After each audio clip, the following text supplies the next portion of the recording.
Apocalipsis capítulo 3, a partir del versículo 12.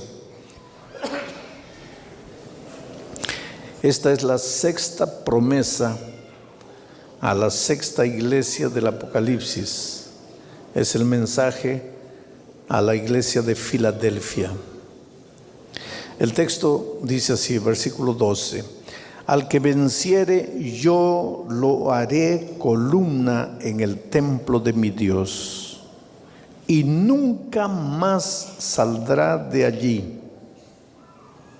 Y escribiré sobre él el nombre de mi Dios y el nombre de la ciudad de mi Dios, la nueva Jerusalén, la cual desciende del cielo de mi Dios, y mi nombre nuevo. El que tiene oídos para oír, oiga lo que el Espíritu dice a la iglesia.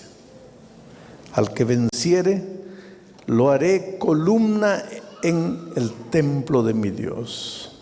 Vamos a entender en qué consiste esta promesa. ¿Qué cosa quiere decir que Dios te va a hacer columna en el templo? ¿Qué quiere decir ser columna en el templo? En primer lugar, tienes que entender que muchas partes de la Biblia, especialmente del libro de Apocalipsis, son simbolismos. Cuando tú ves una palabra, tienes que tratar de entender lo que esa palabra significa. Pero no tienes que tratar de explicar tú, sino de buscar la explicación en la palabra de Dios, porque la propia palabra de Dios explica. A veces los seres humanos estamos dándoles explicaciones humanas a los textos bíblicos y ahí nos metemos en problemas. Pero hay un principio de hermenéutica. Hermenéutica es la ciencia de la interpretación bíblica.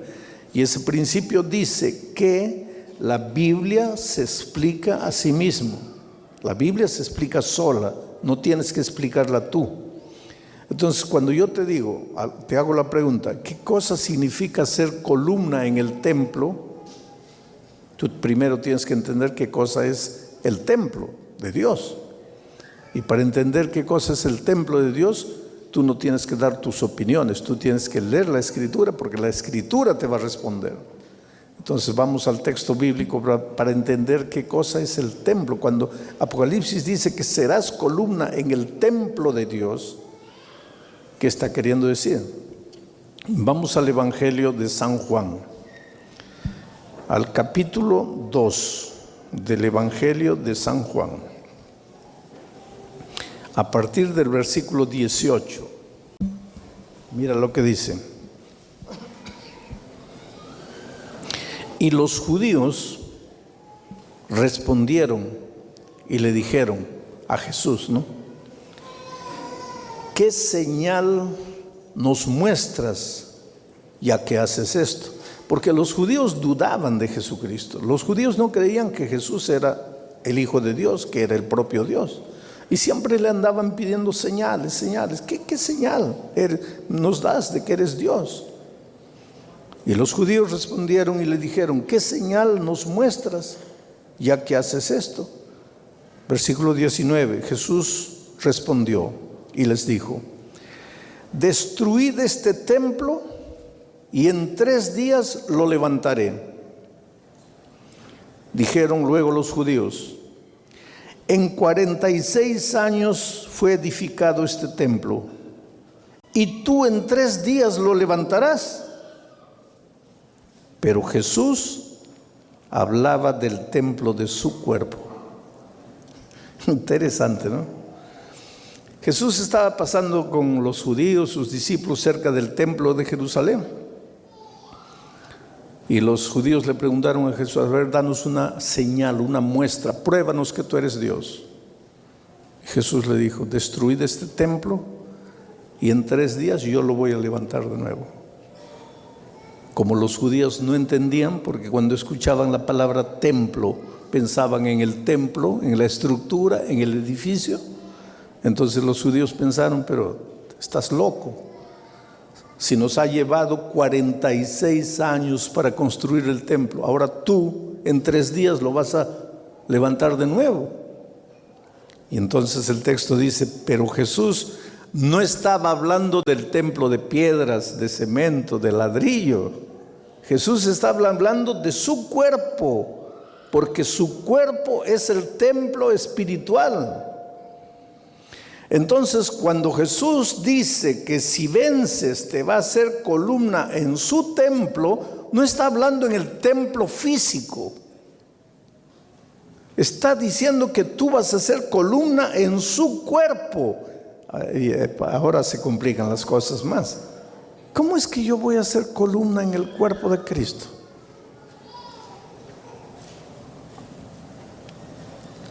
Vuelvo a repetir, deja que la Biblia explique, porque la Biblia explica todo. No trates de tú dar tus ideas particulares, humanas, deja que la Biblia explique. Y entonces ahora vamos al texto bíblico de Primera a los Corintios capítulo 12. Y vamos a leer a partir del versículo 12 y dice así: porque así como el cuerpo es uno y tiene muchos miembros, pero todos los miembros del cuerpo, siendo muchos, son un solo cuerpo, así también Cristo. Porque por un solo espíritu fuimos todos bautizados en un cuerpo, sean judíos o griegos, sean esclavos o libres, y yo diría sean guatemaltecos o hondureños o salvadoreños o mexicanos o cubanos o brasileños o alemanes o americanos. Trata de entender lo que Pablo está diciendo aquí. Pablo dice así: la iglesia es como un cuerpo. La iglesia es como el cuerpo espiritual de Cristo. Y así como un cuerpo tiene ojos, tiene oídos, tiene manos, tiene pies, tiene riñones, tiene hígado, el cuerpo tiene muchos miembros, pero todos los miembros son un solo cuerpo. Así también es con Cristo, con el cuerpo espiritual de Cristo, con su iglesia. Su iglesia es el cuerpo, el símbolo del cuerpo de Cristo. Y así como un cuerpo físico tiene muchos miembros, la iglesia espiritual también tiene muchos miembros. Ahí está un miembro, ahí está otro miembro, ahí está otro miembro, ahí está. Cada uno de nosotros somos un miembro del cuerpo de Cristo, del templo de Cristo. Y es interesante. ¿Qué miembro del cuerpo de Cristo eres tú? Riñón, corazón, pulmón, hígado. Es interesante esta figura, porque en el cuerpo de Cristo a veces los miembros que más aparecen son los que menos trabajan. Y los que más trabajan a veces nunca aparecen. Y eso es así en la vida también. ¿Alguna vez tú has visto una muchacha andando con la foto de su riñón? ¿Ah? Mira mi riñón. ¿No? Pero has visto a una muchacha andando con la foto de sus ojos. Mira mis ojos, azules, bonitos, verdes. Ahora yo te hago una pregunta. ¿Un cuerpo puede vivir sin ojos? ¿Puede vivir sin ojos? ¿Y sin riñón puede vivir? ¿Qué es más importante en el cuerpo, los ojos o el riñón? Pero nadie anda con la foto de su riñón. Todos andan con la foto de sus ojos. ¿Qué está queriendo decir esto? Que a veces en la iglesia los que más aparecen no son los más indispensables.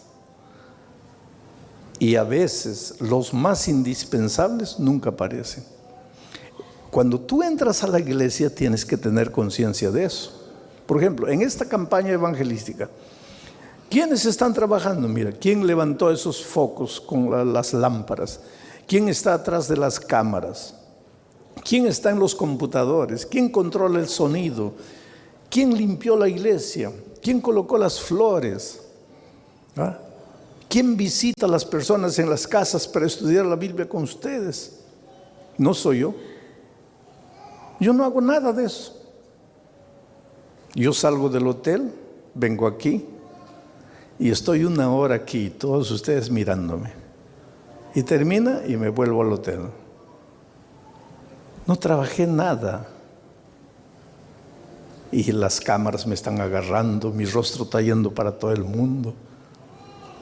Y el hermano que cargó la lámpara, el hermano que colocó la flor, el hermano que barrió el piso, ¿por qué no mandan el rostro de él para todo el mundo? Es que así es la vida. Así es la vida. Y en la iglesia de Dios también son las cosas a veces así. Nunca te sientas insignificante en la iglesia de Dios. Nunca te sientas, no, yo no soy nada, yo no soy nadie, a mí nadie me saluda, a mí nadie me da importancia. No, nunca. Porque una vez yo estaba hablando justamente del cuerpo de Cristo en el Brasil y dije, cada uno de ustedes es un miembro. ¿Quién eres tú? ¿El brazo derecho? ¿La mano derecha? ¿Cuál de los dedos de la mano derecha? Cada uno es un miembro. Hay una viejita levantó la mano y dice, pastor, ¿yo qué seré? Yo seré un pelito. Como diciendo, yo no soy nada. Un pelito, ¿qué es un pelito? Un pelito, querido, cada mañana cuando yo me veo en el espejo, veo la importancia de un pelito. Entonces nunca digas yo soy un pelito, yo no soy nadie. Tú puedes ser un pelito, sí, pero eres importante. Cada uno tiene su lugar en la iglesia de Dios. Unos hablan, otros no hablan. Pero es que el que habla es boca. El que no habla es pie. ¿Cómo la boca vendría aquí a hablar si el pie no hubiera querido venir? Pues entonces el cuerpo funciona así. Todos los miembros, cada uno desde su punto de vista, desde su esquina, trabaja, colabora y ahí el cuerpo funciona.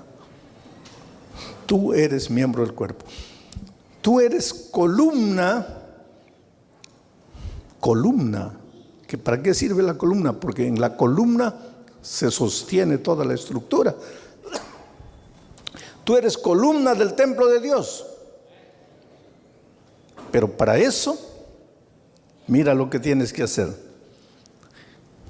Ahí vamos a volver a leer el texto de 1 Corintios 12. Porque así como el cuerpo es uno y tiene muchos miembros, pero todos los miembros del cuerpo, siendo muchos, son un solo cuerpo, así también es Cristo. Porque por un solo espíritu fuimos todos bautizados en el cuerpo de Cristo. La única puerta de entrada para ser columna en el templo de Dios es el bautismo. Esa es la puerta de entrada para que seas columna en el templo de Dios. ¿Y por qué la promesa a la iglesia de Filadelfia dice, al que venciere yo lo haré columna en mi templo? ¿Por qué? Porque tienes que vencer. ¿Vencer qué? Vencer el miedo, vencer el preconcepto, vencer las dudas, porque las grandes dificultades que tú tienes para bautizarte son las dudas. Porque muchos de ustedes ya están estudiando la Biblia, pero piensan así, ¿será que me bautizo? Y si me bautizo, ¿no estaré cometiendo un error? Después me voy a arrepentir de ese error. ¿Será que esta es la iglesia? Hay tantas iglesias en el mundo. ¿Será que estoy haciendo bien? ¿Será que no estoy haciendo bien? O entonces tú te preguntas así, pero yo ya fui bautizado por inmersión en otra iglesia y ahora ¿por qué me quieren bautizar de nuevo? O entonces otra interrogación que entra a tu mente y te dice así, Pero cuando yo era un bebito de 6 meses me bautizaron. Entonces yo ya estoy bautizado. ¿Por qué tengo que bautizarme de nuevo? Interesante que la Biblia responde a todas las preguntas. A todas las preguntas. Y la Biblia presenta las características de un bautismo auténtico, verdadero. Y te voy a mencionar algunas características. Mateo 28, cuando el Señor Jesús da la misión, mira lo que dice. Vamos a Mateo 28. Voy a gastar un poco de tiempo, pero tengan paciencia porque ustedes necesitan saber estas cosas. Mateo capítulo 28, versículo 18 en adelante dice: y Jesús se acercó y les habló diciendo: toda potestad me es dada en el cielo y en la tierra.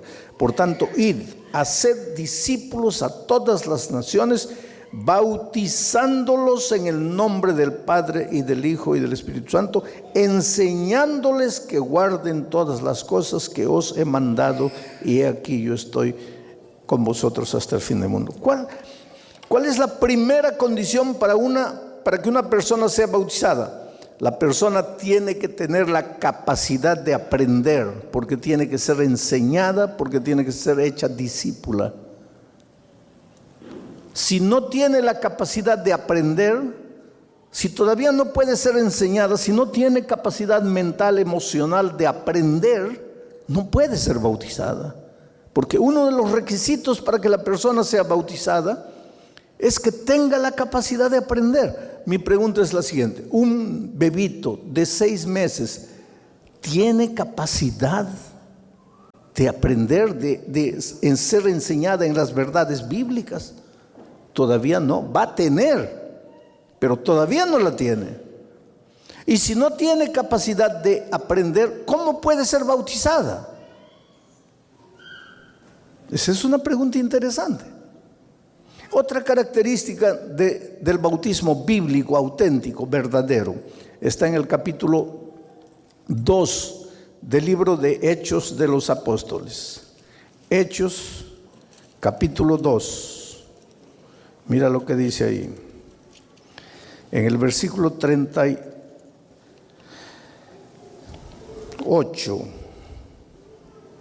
Dice así: y Pedro les dijo: arrepentíos y bautícese cada uno de vosotros en el nombre de Jesucristo para perdón de los pecados, y recibiréis el poder del Espíritu Santo. Arrepentíos y bautícese cada uno. Segunda característica de un bautismo verdadero: tienes que arrepentirte de tus pecados antes de ser bautizado. Un bebito de 6 meses puede arrepentirse de sus pecados.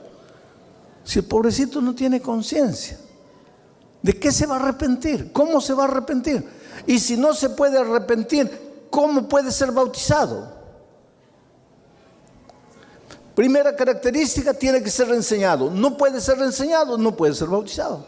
Segunda característica: tiene que arrepentirse. No puede arrepentirse, no puede ser bautizado. Tercera característica: Marcos 16:16 dice: el que creyere y fuere bautizado, este será salvo.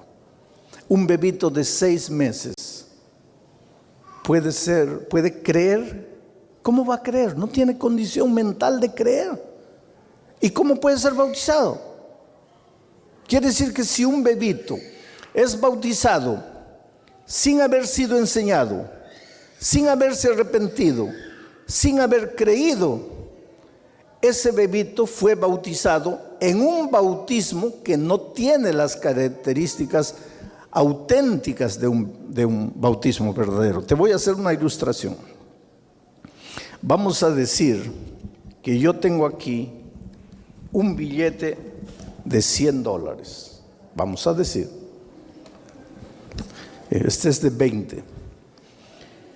También 20. Aquí está, un billete de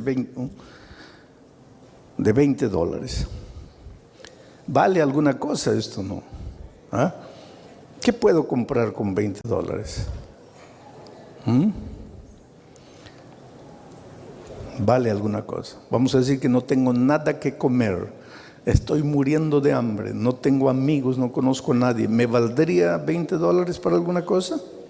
Sí, muy bien. Entonces tengo que guardarlo porque es precioso esto. Me va a salvar de muchas cosas. Lo guardo con mucho cariño aquí. No, mejor aquí, cerca del corazón, el lugar más precioso, ahí, guardadito.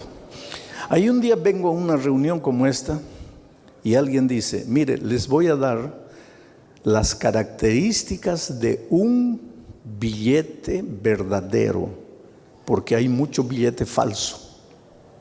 Les voy a dar las características de un billete verdadero. Primera característica: si pasas el dedo por el papel no es fino, el papel es medio asperito. Primera característica. Segunda característica: si tú estrujas el papel y lo sueltas, él inmediatamente se abre. Si no se abre, es falso. Si se abre, es verdadero. Tercera característica: agarras el billete y lo miras en la contraluz, vas a ver un sello de agua. Si tiene el sello, verdadero. Si no tiene, falso. Entonces tú estás hablando aquí y yo sentado ahí saco mi billete para ver si es verdadero o falso. Primera característica: el papel tiene que ser medio áspero. Y yo paso fino completamente y me comienzo a asustar. Ay, Dios mío. Segunda característica: si tú lo aprietas y lo sueltas, tiene que soltarse rápido y el billete no se suelta. Ay. Tercera característica: si lo miras atrás, luz, tiene que tener el sello. Y yo miro, no tiene el sello. ¿Cuánto vale mi billete? Entonces ahora tú me dices, pastor, yo me bauticé cuando tenía 6 meses. Muy bien. ¿Fuiste enseñado? No. ¿Te arrepentiste? No. ¿Creíste? No. Entonces, ¿cuánto vale tu bautismo? No estás bautizado. Entonces no digas, me voy a bautizar de nuevo. ¿Qué te vas a bautizar de nuevo si nunca te bautizaste? En las características del bautismo bíblico, no te bautizaste. Pero ahora viene Pablo y dice, yo te haré columna, viene el ángel a la iglesia de Filadelfia y le dice, yo te haré columna en el templo de mi Dios. Vas a ser un miembro del cuerpo de Cristo. Vas a formar parte del templo espiritual de Dios, pero para eso tienes que entrar al tanque del bautismo, porque es a través del bautismo que se entra al templo de Dios. Y para eso tienes que vencer. ¿Vencer qué? Tu preconcepto. Porque ahora comienza el miedo. Ay, pero si yo me bautizo, mi pobre mamá que ya murió, ¿cómo se va a sentir la pobrecita si ella me bautizó a los 6 meses? ¿Tú te das cuenta de lo que tienes que vencer? Vas a tener que vencer. Por eso dice, al que venciere yo lo haré columna en mi templo, porque tienes que vencer temores, preconceptos y muchas cosas. Ahora, hay personas que se han bautizado con un conocimiento parcial del Evangelio. Ya conocían la Biblia, ya conocían la gracia maravillosa de Cristo y se bautizaron por inmersión. Pero después descubrieron otras verdades de la Biblia. Otras verdades de la Biblia. Entonces yo te voy a leer aquí lo que dice. ¿Se me cayó? Bueno, gracias. Hechos capítulo 19. Pablo llegó a Efeso y encontró gente que ya se había bautizado. Ya había sido bautizada por inmersión en el agua, pero había sido bautizada con un conocimiento parcial del Evangelio. Mira, la historia dice así. Aconteció que entre tanto que Apolos estaba en Corinto, Pablo, después de recorrer las regiones superiores, vino a Efeso y hallando a ciertos discípulos les dijo: ¿recibisteis el Espíritu Santo cuando creísteis? ¿Oísteis hablar del Espíritu Santo? ¿Sabéis lo que es el Espíritu Santo? Y ellos le dijeron: ni siquiera hemos oído si hay Espíritu Santo. O sea, ellos habían sido bautizados por inmersión, pero nunca habían escuchado el tema del Espíritu Santo. No sabían nada, no habían oído nada. Versículo 3. Entonces Pablo les dijo: ¿en qué pues fuisteis bautizados? Ellos dijeron: en el bautismo de Juan. Dijo Pablo: Juan bautizó con bautismo de arrepentimiento, diciendo al pueblo que creyesen en aquel que vendría después de él, esto es, en Jesús el Cristo. Cuando oyeron esto, ellos fueron bautizados de nuevo en el nombre del Señor Jesucristo. Aquí está una cosa interesante. Creyentes que ya se habían bautizado por inmersión, pero no habían conocido todas las verdades bíblicas. Y cuando Pablo llega y les dice: pero ustedes ya conocen el tema del Espíritu Santo, ellos dicen: ni siquiera hemos oído hablar de ese tema, pero aquí está, mira, aquí está. Entonces, ¿cómo se bautizaron ustedes? Pues con el conocimiento que teníamos, que Juan nos enseñó. Y después que Pablo les explicó todas las verdades, ahora ellos se bautizaron de nuevo en el nombre del Señor Jesucristo. O sea, si tú has sido bautizado con un conocimiento parcial del Evangelio, pero después llega un conocimiento mayor del Evangelio, no tengas miedo de bautizarte, aunque te hayas bautizado por inmersión, porque eso es lo que hicieron estos discípulos. Pero queridos, es evidente que todos en el fondo tenemos miedo de lo desconocido, porque el ser humano es muy afianzado a sus raíces. Entonces, bautizarse quiere decir salir de lo que conoces y pisar en lo que no conoces. Entonces, eso te provoca un cierto miedo. Pero estos días estamos viendo que la puerta de entrada es el bautismo.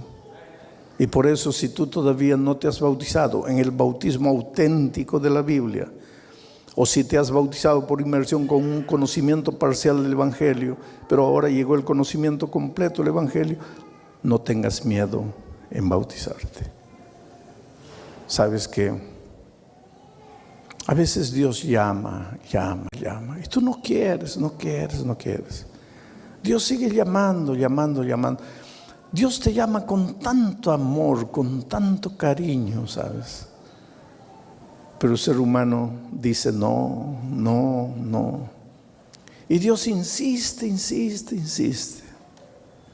Y yo no sé hace cuánto tiempo tú estás conociendo la palabra de Dios y estás diciéndole no al Señor Jesucristo. Una vez una señora me invitó a su casa. Ella era miembro de iglesia. El esposo no quería saber nada de la iglesia. El esposo literalmente odiaba a los adventistas, odiaba a los pastores. El esposo maltrataba a la esposa por causa de la fe. Ella fue una mujer valiente que tomó la decisión de bautizarse. Pero después de eso, el esposo le hizo la vida un infierno. Y cuando yo llegué a aquella ciudad hace muchos años, ella inocentemente pues pensó: si el pastor Bullón viene a comer a mi casa y habla con mi esposo, yo sé que Dios va a usar al pastor para tocar el corazón de mi esposo. Pobrecita, ella desde su punto de vista humano pensó: esa es la salida. Pero decía: ¿cómo lo traigo al pastor Bullón? ¿Cómo lo traigo a mi casa al pastor Bullón? Entonces usó un argumento que yo no pude rechazar, porque me dijo así: mire, mi esposo, todos los pastores lo conocen, él no quiere saber nada de la iglesia adventista, él odia a los pastores, odia a la iglesia, pero a usted, él lo quiere. Y si usted viene a la casa, porque él lo está invitando para almorzar, venga. pues yo dije, pues, si yo no voy, puede ser que ese hombre se pierda solo porque no fui. Pues voy. Y cuando llego a la casa me doy cuenta que el esposo no me invitó para nada. Que el esposo no quería saber y me odiaba tanto cuanto a los otros pastores. Pero ya estaba metido en la boca del lobo, ya no podía salir. El hombre me miraba. No, era un ambiente horrible, horrible, porque él no me quería, él no decía bienvenido, yo estaba contra la voluntad de él, pero ella, pobrecita, me llevó engañándome para ver si tocaba el corazón del esposo. Entonces llegó la hora del almuerzo, se sirvió, yo me senté ahí, pero una situación incómoda, completamente incómoda. ¿Cómo tú te sentarías a la mesa de un hombre que no te quiere ahí? Y esa era mi situación, completamente incómoda. Y para remate, en medio del almuerzo, la esposa me pisca el ojo, como diciendo, pastor, ya empiece a hablarle. ¿Cómo le hablo si no había abertura para eso? No habría. Y una segunda vez me pisca el ojo. Y yo dije, no, si el hombre se da cuenta que ella me está piscando el ojo, aquí nos mata a los dos. Y pues antes que me comprometa más, ya le hablé al hombre, ¿no? Y el hombre se levantó, golpeó la mesa así. Dice, mire, yo no lo invité a mi casa, pero lo recibí. Y lo mínimo que yo espero es que usted me respete. Yo no me meto a su casa a querer convencerlo a usted de nada. Usted no puede entrar a mi casa a querer convencerme que su iglesia es la verdadera y que la mía no. Yo lo recibí. Yo respeto a mi esposa. Lo mínimo que espero es que ella me respete a mí. Aquel almuerzo es inolvidable en mi vida. Me fui, pasaron años, ¿sabe? Casi 10 años. Y un día vuelvo a esa ciudad a predicar, una noche. Y cuando salgo ella viene atrás, pastor, ¿se acuerda de mí? Yo nunca me olvidaría de esa señora. Sí, hermana, me acuerdo de usted. Mi esposo quiere que lo visite en la casa. Yo le digo, mire, hermano, yo me acuerdo la última vez que él me invitó a su casa. No, pastor. Y ahí empezó a llorar. Y me dice, ahora sí, pastor. Él está bautizado, él es miembro de iglesia, solo que él no puede caminar. Y especialmente en el invierno, así en el frío, le duelen los huesos, él no puede. Él cuánto hubiera querido venir, porque él quiere pedirle perdón por lo que le hizo hace años. Yo le digo, pero hermana, ¿cómo finalmente él se bautizó? ¿Cómo? Me dice, pastor, es una historia dolorosa. Mi esposo no quería saber nada de Jesús, usted sabe, pero una noche, borracho, venía de una fiesta, ebrio, dirigiendo su carro, salió de la carretera. No murió, pero quedó 8 meses entre la vida y la muerte. En ese tiempo el socio de la empresa de él se apoderó de la empresa. Cuando él salió condenado a una silla de ruedas para el resto de la vida.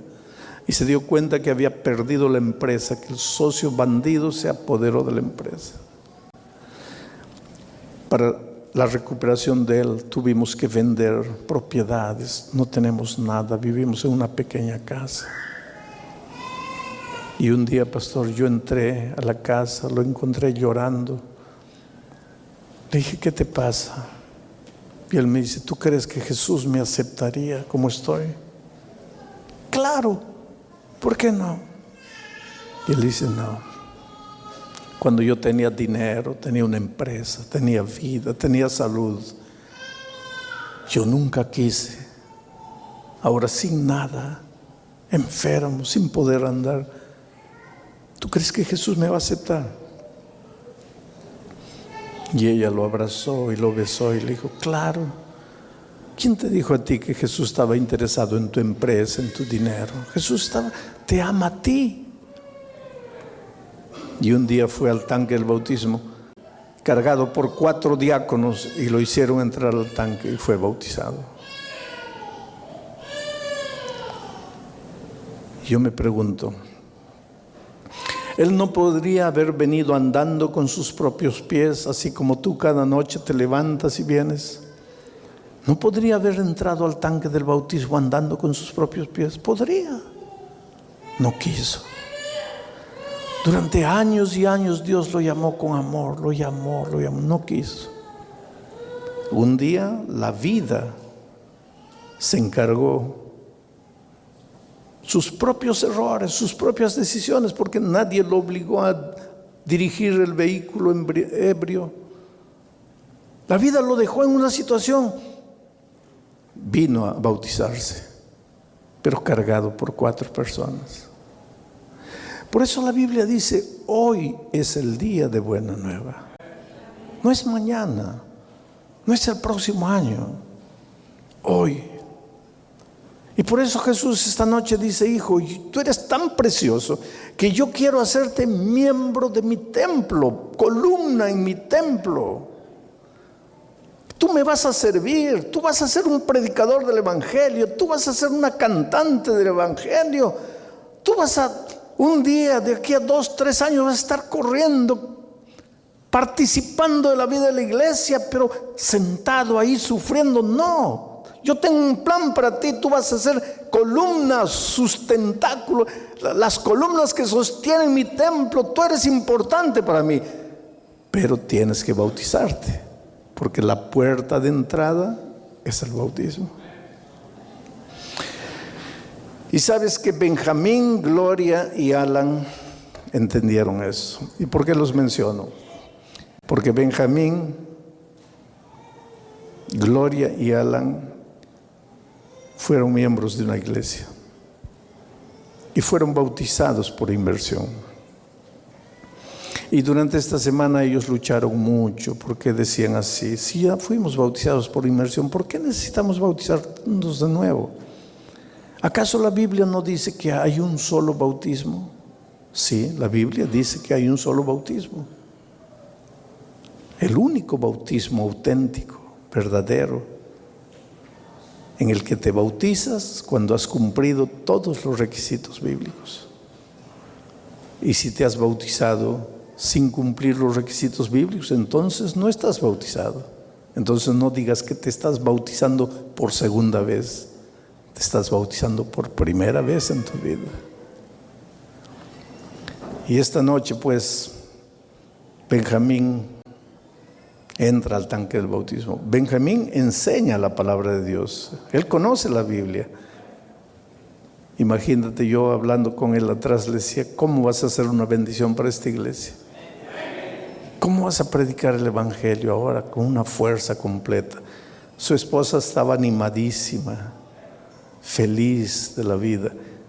Y Alan, que ama mucho a sus padres, en la flor de la vida, en la juventud, también decidió unirse a sus padres en la ceremonia bautismal de esta noche. En este momento ellos están entrando. Benjamín, Gloria y Alan. Y si tú estás sufriendo en tu corazón, luchando para vencer el miedo, el preconcepto, el temor, la duda, yo estoy orando en tu corazón para que Dios haga maravillas en tu vida y tú formes parte de las columnas del templo y tú seas un miembro activo de iglesia y Dios haga maravillas a través de tu vida. Miren qué linda familia. Qué linda familia, ¿no? Qué linda familia. ¿Sabes? Ellos, como toda familia, tienen sus luchas, sus dificultades de relacionamiento. Son una familia normal, humana, pero una familia que ama a Jesús. Y Jesús los va a ayudar, pero ahora en este momento cuando salgan del agua ya son columnas del templo de Dios. queridos, por la decisión que han tomado, para que nuevamente ustedes sientan en su corazón la paz del Evangelio, de la gracia maravillosa de Cristo, para que caminen en caminos de victoria, de obediencia a la palabra de Dios, y para que sean columnas en el templo de Dios. El pastor Francisco, como ministro del Evangelio, los bautiza en nombre del Padre, del Hijo y del Espíritu Santo. Amén.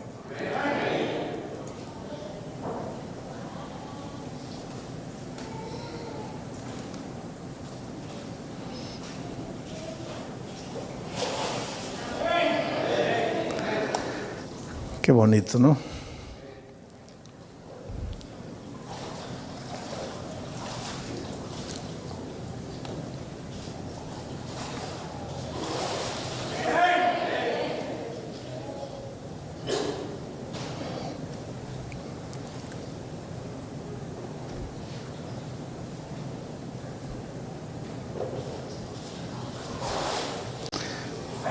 Dense un abrazo ahí. Quiero que se den un abrazo así, muy bien, qué bonito, ¿no?